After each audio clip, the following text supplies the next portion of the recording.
요한복음 1장 43절에서 52절 말씀입니다. 두 가지 테마로 하나님의 말씀을 증거하겠습니다.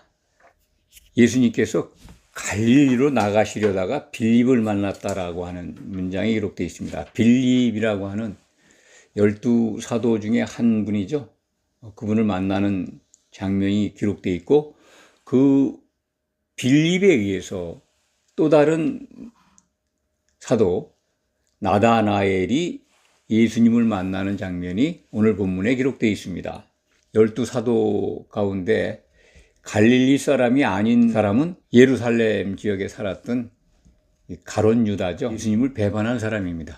그 사람 빼고는 11사도가 다 갈릴리 사람이었다라고 하는 것을 우리는 성경을 통해서 알 수가 있습니다.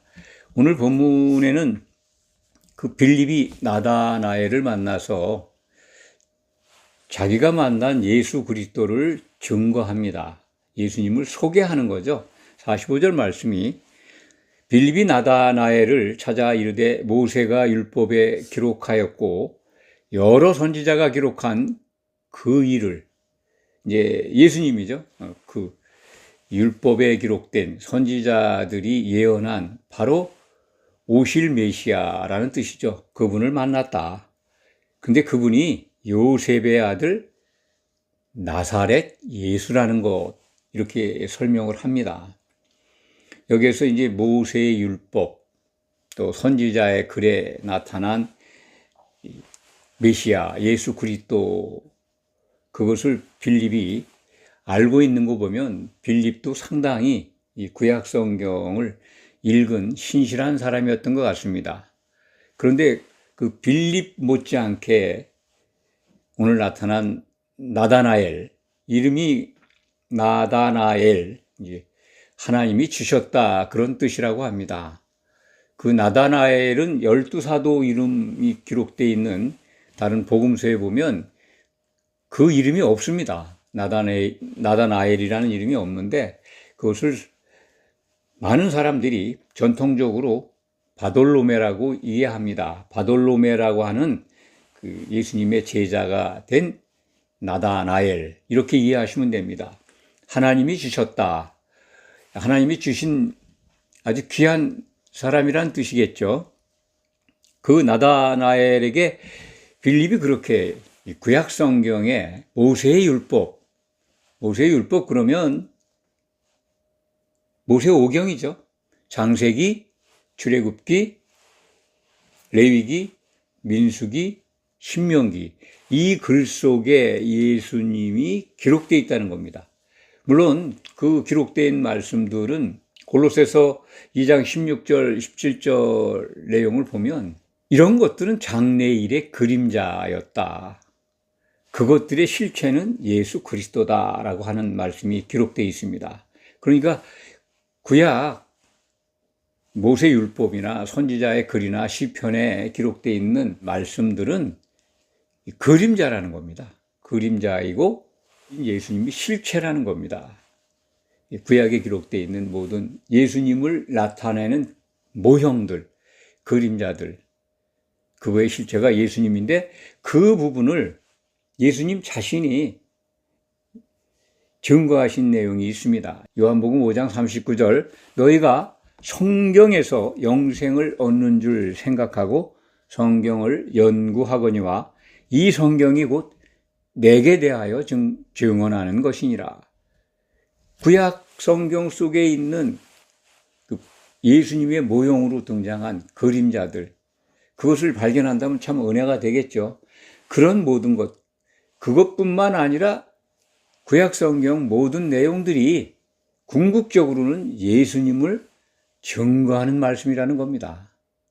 그러면 우리가 이제 오늘 빌립이 나다나엘에게 설명한 모세가 율법에 기록하였고 여러 선지자가 기록한 그의 예수님, 그것을 알 수 있겠죠. 그걸 좀 더 자세하게 우리가 한번 살펴본다면, 먼저 모세의 율법, 모세오경 속에 나타나 있는 예수님을 상징하는 말씀들, 대표적인 것만 제가 소개를 해드리겠습니다. 창세기 2장 21절부터 24절 속에 기록되어 있는 말씀이 있죠. 아담이 잠들고 피를 흘려야 아담의 아내, 곧 이 그리스도의 아내가 나온다는 것을 우리가 이 창세기 2장을 통해서 알 수가 있습니다. 예수님을 설명한 거죠. 그림자지만 아담은 그 모형이죠.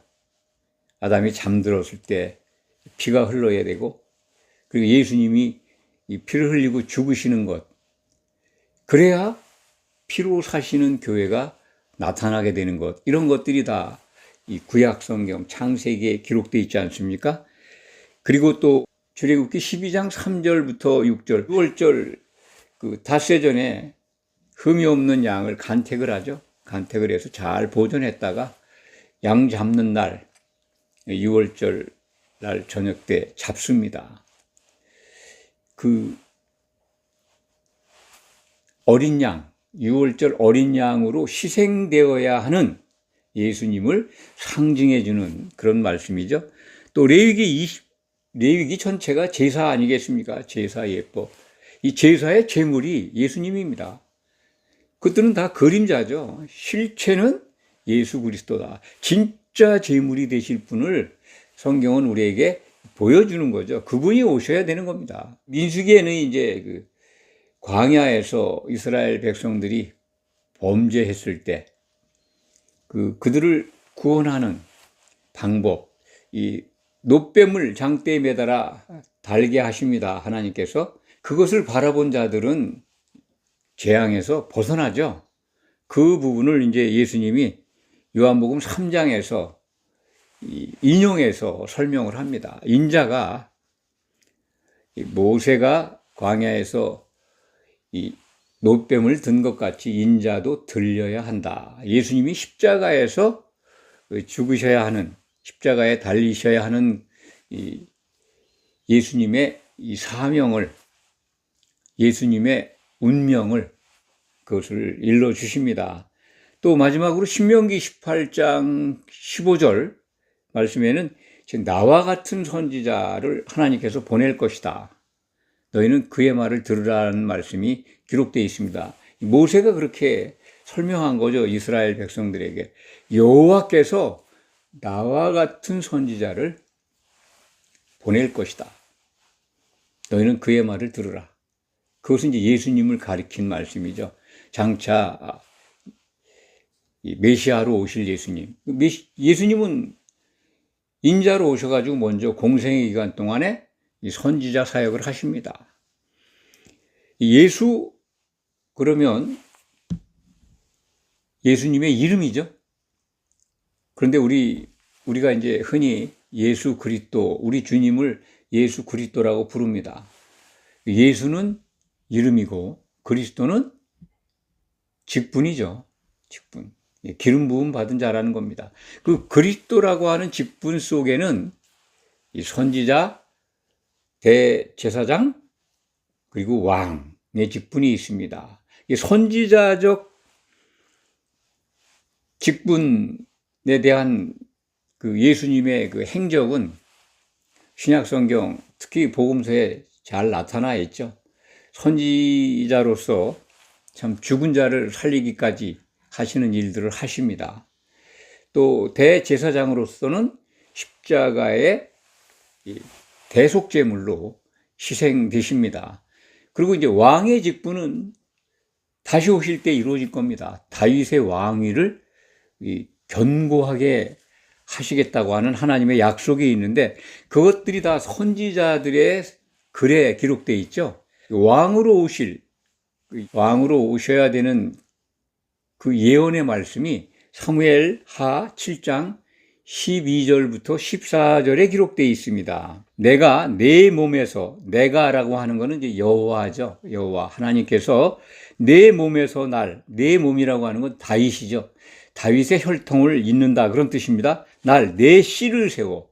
내 씨 그러니까 이 예수 그리스도입니다.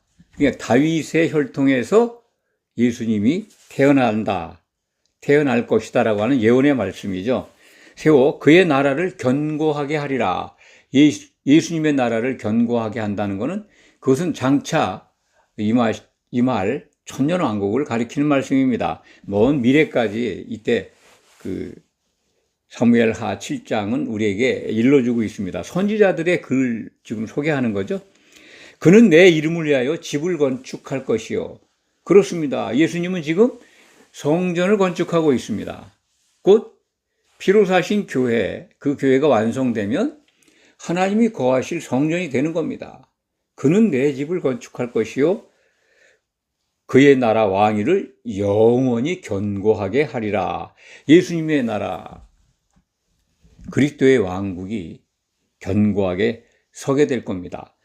나는 그에게 아버지가 되고 그는 내게 아들이 되리니. 이런 말씀이 사무엘하 7장 12절부터 14절에 기록되어 있습니다. 그러니까 왕이 되실 예수 그리스도까지 이 선지서에 기록되어 있다는 것을 지금 소개해 드리고 있습니다. 그 외에 이제 모세의 율법 또는 선지자의 글, 오늘 본문에는 이제 시편 말씀이란 언어는 없지만은 이 누가복음 24장 44절에 이 시편에 기록된 모든 것이 이루어져야 한다라고 하는 예수님의 말씀을 접할 수가 있습니다. 그거와 관련해서 시편에도 그러니까 예수님에 관한 글들이 가득하다 하는 말씀을 드립니다. 모세의 율법, 그리고 선지자의 글, 시편의 글 속에도 예수 그리스도를 증거하는 그러한 말씀들이 아주 가득하다, 차고 넘친다, 그런 말씀을 드립니다. 시편 말씀 대표적인 걸 소개한다면 시편 1편 1절에 나와 있는 복 있는 사람, 그 아슈레의 복을 갖고 있는 분이죠. 그분은 이제 신약 성경에서는 마카리오스 복이라고 하는데 그 복 있는 사람이 바로 예수 그리스도를 가리키는 그런 말씀입니다. 또 시편 69편은 예수님이 고난받는 내용들이 아주 가득 빼곡하게 기록되어 있습니다. 십자가에서 당할 고난의 내용들이 예언되어 있습니다. 그러한 것들이 다 예수님께 이루어져야죠. 이루어져야 한다는 말씀을 누가복음 24장 44절에서 하신 겁니다.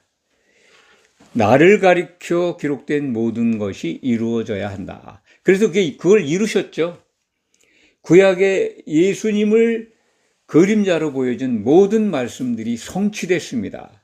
오늘 빌립이 그렇게 설명한 내용을 제가 이 모세의 율법과 선지자의 글에 기록되어 있는 그의 예수님에 관한 구약의 기록들을 소개해 드렸는데 이것은 예언된 모든 말씀은 반드시 성취된다 하는 것을 우리에게 일러주기 때문에 이것을 신약시대의 이 성도들이 거기에 적용해서 예수님이 이 땅에 오셔서 미리 약속하신 모든 예언의 말씀들 또한 성취된다 하는 것을 우리가 꼭 이 마음에 새길 수 있도록 그렇게 하기 위해서 이것을 오늘 강조해서 말씀드립니다. 구약의 말씀들이 다 성취됐습니다. 예수님이 다시 오셔서 약속된 말씀도 다 성취될 겁니다. 그렇기 때문에 우리는 사도들이 우리에게 준 신약 성경에 기록된 모든 말씀들이 반드시 1.1획도 떨어지지 않고 다 이루어진다라고 믿어야 합니다. 그래서 마태복음에서부터 요한계시록에까지 기록된 모든 말씀들을 주목해서 보아야 합니다. 마지막 예언서 속에 정말 귀한 장차 성취될 내용들이 구체적으로 우리에게 보여지고 있습니다. 미리 보아야 합니다. 그것을 볼 때 우리가 반드시 이기는 자가 되어야 한다는 그런 하나님의 말씀들을 이 마음에 받아서 그렇게 올바른 신앙생활을 하게 됩니다. 그걸 모른다면 이기는 자들이 받는 영광을 놓치게 됩니다. 빌립이 나다나엘에게 그 구약 성경에 기록되어 있는 그의 메시아를 만났다라고 했을 때 나다나엘이 보인 반응을 한번 기억해 보시기 바랍니다. 얼마나 나다나엘이 구약 성경에 능통한가를 알 수가 있습니다. 나사렛에서 무슨 선한 것이 날 수 있느냐. 나다나엘의 이 반응이죠. 참 그가 구약 성경을 얼마나 잘 알고 있는가를 가늠할 수가 있습니다. 왜냐하면 미가서 5장 2절에 보면 메시아가 태어날 장소는 베들레헴이다. 그런데 빌립이 전한 그 메시아는 나사렛에서 살고 있다고 하니까 나다나엘의 반응이 그렇게 아주 싸늘하죠. 아이 뭐 나사렛에서 무슨 선한 것이 날 수 있겠느냐. 선하다고 하는 건 하나님의 것이죠. 하나님으로 인해서 오실 메시아. 그것이 어떻게 거기서 나겠느냐. 그런 뜻인데, 그렇다면 그 나다나엘은 이 구약 성경을 잘 알고 있는 사람이고, 오늘 말씀 이 구약 성경에 기록되어 있는 모든 것을 성취하신 예수님. 그러니까 그것을 이루신 예수님이 신약시대 우리에게 주신 약속의 말씀이 있습니다. 그것을 우리가 주목해서 보자는 거죠. 반드시 이루어질 거니까. 예수님이 다시 오신다는 겁니다. 내가 속히 온다. 그때 있어야 될 일들을 우리가 기억을 하면 예수님 오실 때 칭찬받기 위해서 노력하지 않겠습니까? 예수님이 경고하신 좁은 문으로 들어가길 힘쓰라 하신 말씀, 좁은 문에 못 들어갈 수 있습니다. 찾을 수도 없어요. 그림자에 빠지면 실체를 볼 수가 없습니다. 그런 불행을 겪는 성도들이 없길 바랍니다. 기도하겠습니다.